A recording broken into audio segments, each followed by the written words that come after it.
Today, we're going to talk about step 19 of the 28-point furnace tune-up and inspection. Step 19, clean and clear the drain system. This is really important to make sure your equipment runs properly. When's the last time you had a clogged toilet? It overflowed with water. Not a fun thing, right? We don't ever want drains in your home clogged. We want the water to escape and go outside and naturally drain off or go into the city sewer system, wherever it's got to go.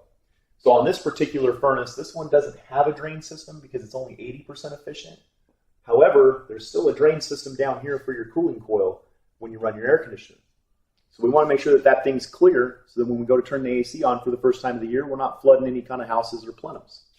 However, on a high efficiency furnace, those produce water.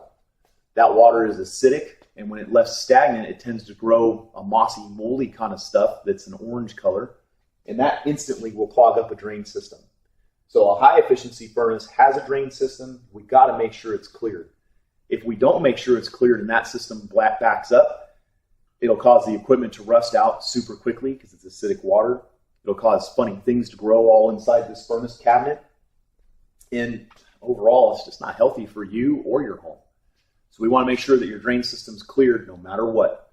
Super important. Got to make sure it's cleared. Got to make sure your maintenance is done every year annually, as recommended by the American Gas Association, PG&E, even the state of California.